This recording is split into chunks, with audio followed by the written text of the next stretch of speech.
Hi, this is Tutor Nick P, and this is noun phrase 146. The noun phrase today is poetic justice. Okay, let's take a look at the note here. If someone says that something bad that happens to someone is poetic justice, he or she means that it is just what happened to that person. So it's a just thing that, even though it's a bad thing, it was just that it happened to them because of the bad things they did. So basically kind of like they deserved it. They got their just desserts, or they got what they deserved because they were so bad. It can also be used in stories to mean that good wins over evil, or good in the end will be rewarded, and evil will be punished in a suitable way. Unfortunately, in real life, it doesn't always happen this way. So that's why sometimes we say poetic justice. Like, well, in the stories and in the movies, a lot of times they do make it end that way.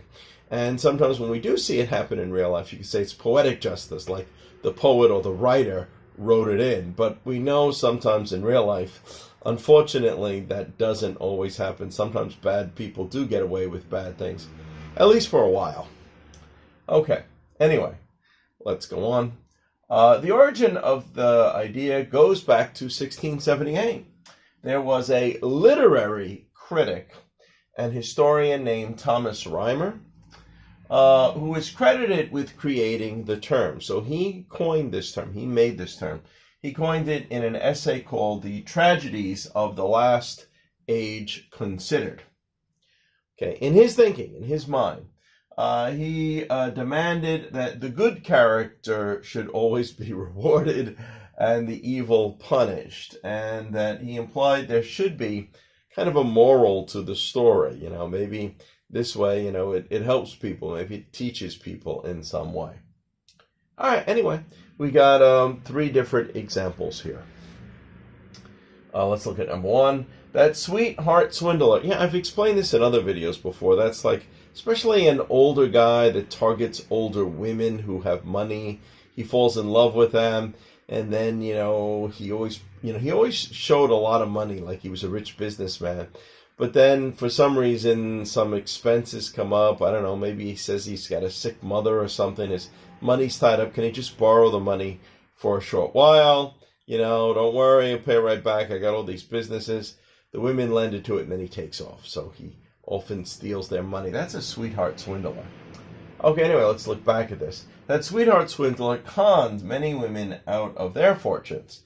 However, maybe in the end, after maybe he had enough, or at one point, a female sweetheart swindler conned him out of his fortune that he stole from others.